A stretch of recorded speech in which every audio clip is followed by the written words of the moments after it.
Welcome to the Law School Insider, where we have conversations with students, lawyers, and employers. Succeeding in law school is something that you must prepare for, not only before you begin, but throughout your law school journey, and that's what this podcast is all about. I am your host, Dr. Christopher Lewis, and I will draw from my over 20 years of experience in the college admission field, as well as bring forth the experiences of others as we delve deeper into the issues. Hey everyone, welcome back to the Law School Insider. I'm your host, Dr. Christopher Lewis. I'm so excited to be able to have you back again this week. This week, we're bringing back a guest that we've had in the past, Brianne Myers, who's the Director of Admissions at Western Michigan University Cooley Law School, is back with us. You might remember, if you've been listening for a while, she was with us in the past talking to you about how to apply to law school. And now we're going to go to the next step. And you've gone through that application process. You've applied, you've been accepted, and now what? You've got all these different acceptance letters at your fingertips, and you're trying to figure out how to make that final decision. Seems like a daunting task, but it doesn't have to be. We're bringing Brianne back to talk about some tips, some resources, some things that you can do to better be able to whittle through those decisions and be able to figure out for yourself how to make that final decision so that it's the right one for you and that you're making the right choice for your law school experience. Brianne, thanks so much for joining us again this week. Thank you, Dr. Lewis. It's a pleasure to be back. It is my pleasure to have you back again this week. I'm excited to be able to have you back because of the fact that sometimes when you get all of these acceptance letters, you get a little bit frazzled because you have all these different offers. They might look very similar to one another. They might look very different from one another. And you're trying to figure out apples to apples, apples to oranges, and you're trying to balance all of these different things. And sometimes it's really hard. And when I talk to students, I know that one of the things that I do is try to tell students, you've got to look at every aspect and not just look at the internet and what people are saying, or not just look at the bottom line numbers, but look at all factors. But I want to talk to you about what you tell students and how you help students to be able to go through this process. Because I know that there have to be some hints, some tips, some resources, some things that people can do to better be able to manage this process for themselves. Absolutely. I'm happy to talk about this topic. First, congratulations to everyone who's in that wonderful position and that very exciting position of getting to choose which law school they're going to attend when they do have multiple offers. That's a great situation to be in, and it's a reflection of the hard work that you've done to get there. So that's excellent. On a very macro level, I think one of the first things that students should consider when they're looking at their law school options is the location, because in almost all cases, you're probably looking at spending anywhere from 2 to 5 years. On average, most people spend about 3 years in law school. And so that's a really significant amount of time that you're going to be living somewhere.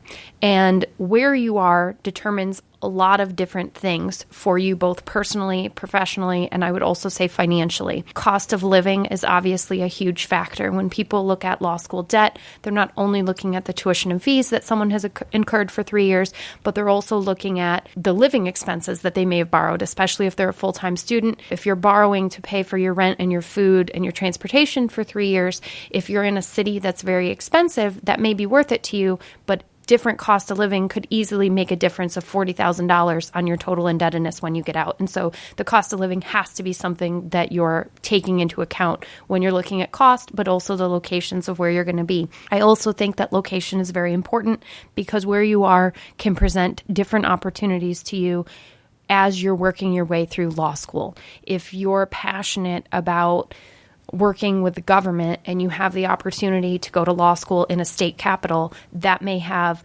really phenomenal resources for you in terms of internships or part-time jobs or just things that you can go be a part of on a daily basis or once a semester or at whatever frequency you can build into your busy schedule as a law student. But I think that's one thing to really think about. Also, if you're interested in doing corporate law and you're hoping to get an internship or a part-time job or a clerk in a firm that's doing a lot of corporate law, then bigger cities may have more opportunities to be in firms like that. So I think if the location aspect has to be considered with a really fine look and be given proper time, because it presents a lot of opportunities for you. And you may just be thinking about your first year courses, but you also need to be thinking about in your third year, what connections are you going to make if you want to stay in that legal community when you graduate? What opportunities will you have to join local bar associations and be networking so that you are exiting your law school education with a built-in community network? And that doesn't mean that you have to go to law school where you want to practice by any means, but there can be advantages to doing that if that is your ultimate goal. Now, outside of location, what would be some other factors that you should be looking at? And how important is looking at that cost figure and, let's say, scholarships that are being offered? And how do you balance one scholarship, let's say, from another scholarship that's being offered at another institution? Cost is obviously one of the biggest factors that people are going to be looking at when they're evaluating their options. As I mentioned, the cost of living is going to be a key component to how much your total experience in law school costs, but obviously tuition and fees are another big consideration. With scholarships, you really need to do your research to understand, is this a one-year only scholarship? Is this continuing throughout your education? And there's resources out there where you can see how many conditional scholarships were pulled by a school. But obviously, if 100% of incoming students get some kind of scholarship and only students in the top 25% of the class maintain the scholarship, then 75% of them are going to lose it. And that still may be a great deal for you financially, but don't just look at the first year cost number, really look at what are the long-term costs going to be as far as the ability to maintain the scholarship. And again, whether it's a one-time deal or whether it's something that's going to persist throughout your education. Great advice, because I know that there have been students that I've talked to in the past that have gone to law schools where they did not know that there were conditional scholarships, and then after the first year, they were surprised because they thought that they would be getting that 4.0 and they weren't, or the 3.0 and they weren't. And the conditional scholarship was based on, let's say, a 3.2, and they didn't read between the lines. So they lost that scholarship. So it is very important to be able to really read through everything and be able to consider everything as you're going through those processes. What about things like culture? And I know that that's not an easy thing to be able to understand, but understanding the environment of the law school environments that you're looking at, but the culture of the campuses, are there things that you would say that could help someone to better understand that for themselves? I think that's absolutely critical. It's something that's very important to students as they're selecting where they're going to go to school. I think the very best way to kind of identify that fit is to visit the campus in person if you have that option. You can walk around, you can talk to students and just kind of get a feel of what is this campus like, what are the typical schedules like of the students who are here, and the culture and that environment. If you're really looking for diversity, that's obviously very important. And you can also look at the student organizations that a campus has, and that will give you a good sense of what kind of different opportunities there are in student organizations that are available. For a lot of other students, if they are a non-traditional student, it may be very important to them that they're in a classroom with other people who have that same life experience, who are also managing careers and families. And that's really another aspect of diversity. Also, if you're maybe not from the city where you're going to be going to school, it may be important to you that you're in a classroom with other people that are coming from around the country, because that's going to provide more diverse perspectives and also give you a broader network once you graduate. So I think that obviously visiting a campus in person, talking to current students, evaluating the student organizations that are on campus, I think all of those things are really important. And you can also speak with the admissions office and just ask questions. You know, I'm going to be working while I'm in school. How many of your students are working? Or I have a family. Are there a lot of students who are in that situation, or are most of your students single? Because that may make a difference in the kinds of study groups that you can make. If you have a study group of other people who have family commitments, they may have more similar schedules for how they can meet versus somebody who maybe is going to law school full time and is able to focus exclusively on law school. You know, they may be interested in an 11 p.m. study group, and if you need to be home by 9 p.m. to put your kids in bed, that may not work for your schedule. So I think all of those things are really important to students, and there's a number of ways to kind of ascertain what the campus culture is like. Now, I know on a lot of law school websites, they spend a lot of time talking about concentrations, about the faculty, and how great the faculty are. And sometimes when you look from one law school website to the next, they seem like they're cookie cutter, and they look very similar to one another.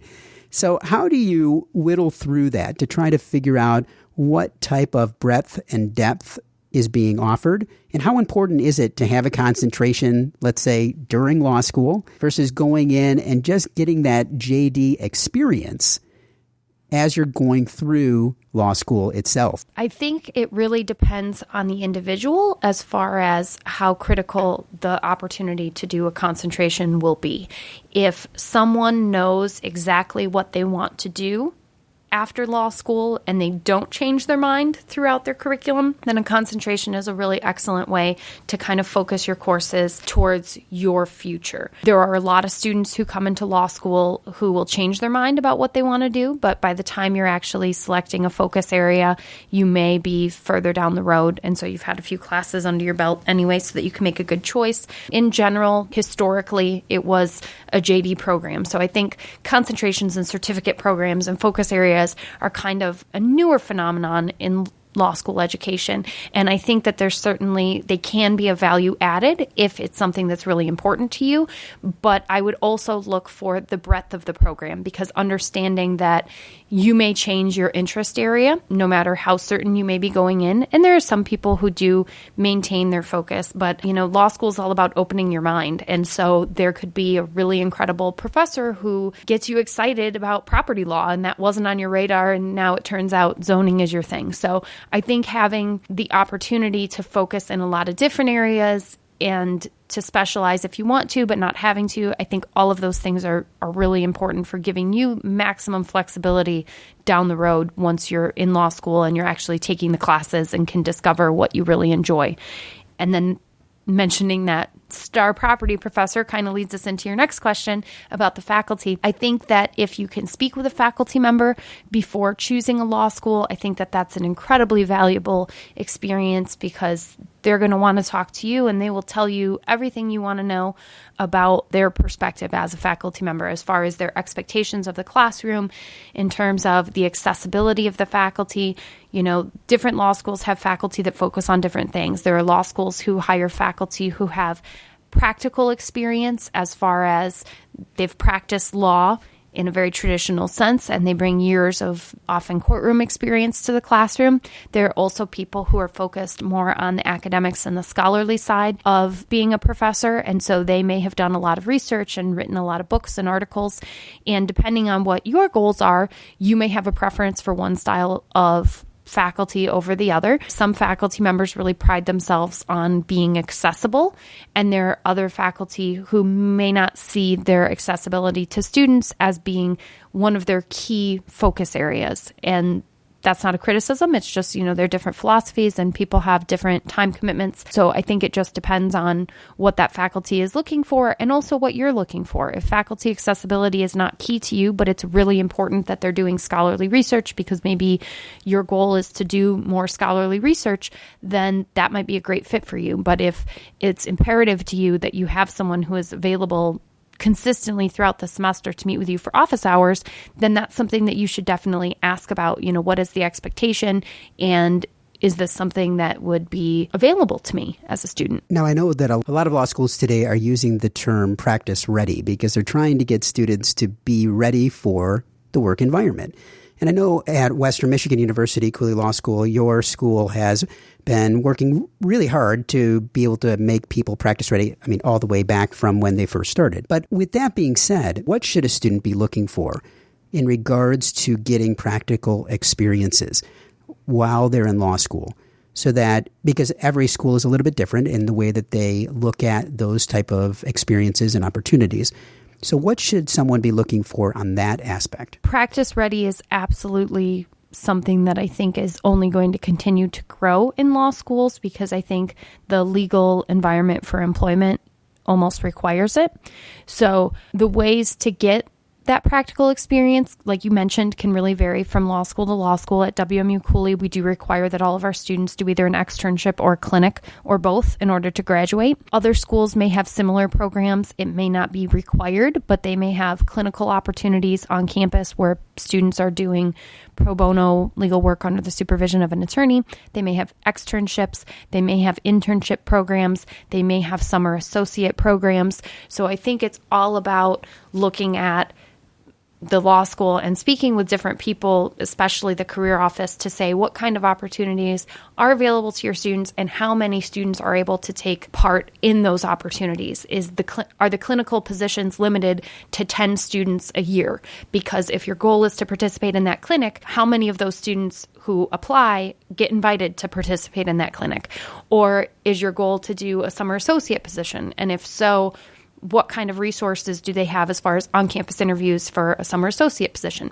So I think having that conversation with the career office is very helpful, but don't just understand what opportunities are out there, also understand how frequently students are able to participate in those opportunities. Clinics, externships, summer associate positions, internships, clerking for judges. There's just a number of ways that people can get those practical experiences where it's as practical as it can get, where you're actually out in the field doing actual work. Another way to get practical experience is through simulation courses, and a lot of schools may have those. And so you want to speak with someone in admissions or someone who works with a curriculum to find out, do you have a trial skills class?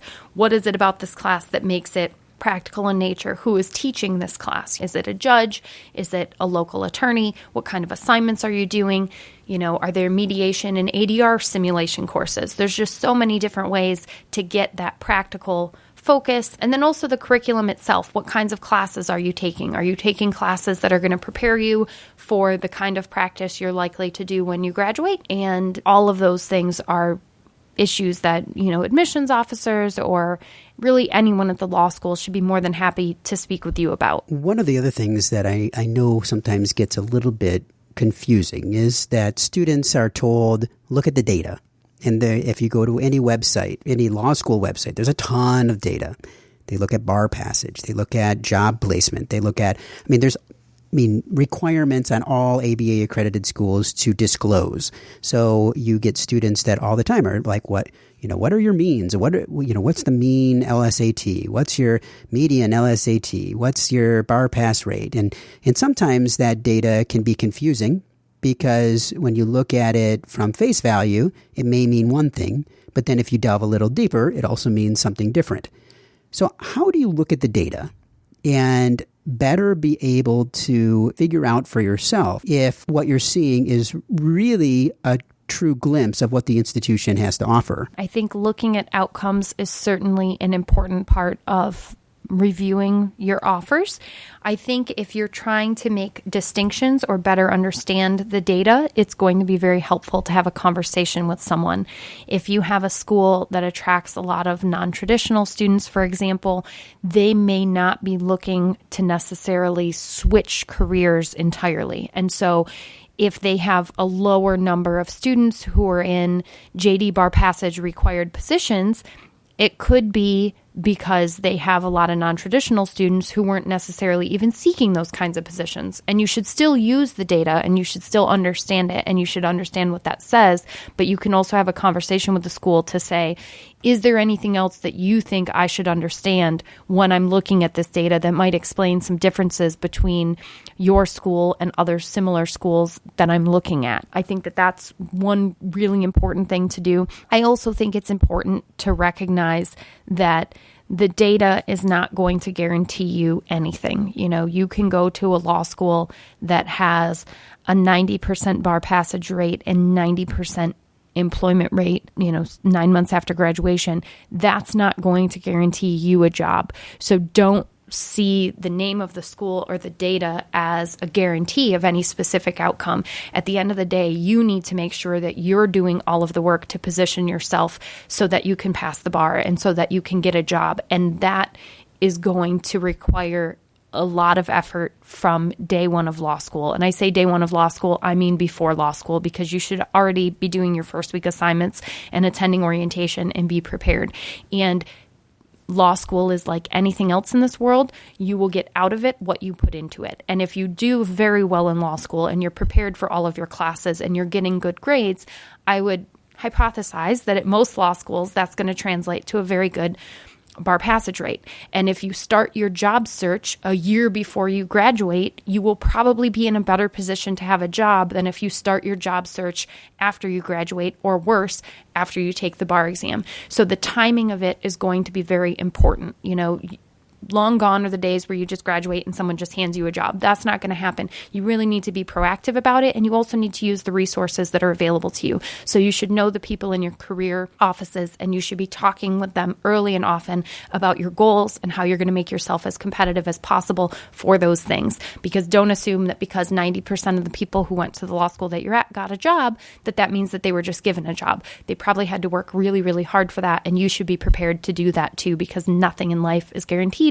And like I said, you're going to get out of it what you put into it. I think that's a great place to end up today. And I really appreciate all of these great resources and great hints and insights, because I think that all of these factors are things that I know that I've heard multiple times from students and questions that they have asked along the way. But before we leave, I should probably just say, you know, is there anything else that you want to leave with anybody? Any final thoughts that you want to leave that we didn't touch on before we finish up? The only other thing that I would add is to look at the resources that the law school provides.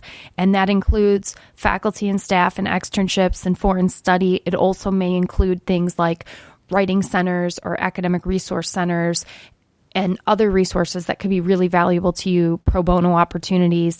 So just know everything that is going to be available to you when you're a student, and don't be afraid to ask those questions. Those are great questions, and anyone in any admissions office is going to be more than happy to talk to you about what sets their school apart in terms of resources. Well, again, thank you so much for joining us today, for sharing all of these great insights. I know that it's going to help all of you in your decision-making process. And, you know, if you have further questions that you have that you want to ask, feel free to leave a comment in our notes today. We'll be happy to be able to answer further questions, and I can have Ms. Myers be able to answer further questions. I can answer further questions and be able to help you along your way as well, because, you know, we want to be able to make sure that questions are answered and be able to make sure that you are able to get more insight into this whole process. So, Brianne, thanks so much again for joining us today.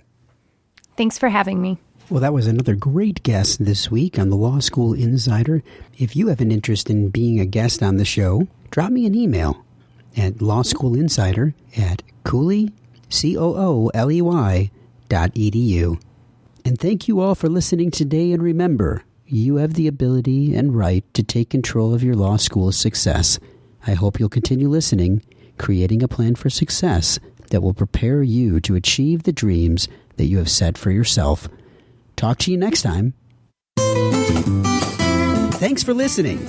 You're on your way to being a Law School Insider. Please subscribe to stay connected and come back again next time as we speak to more students, lawyers, and employers.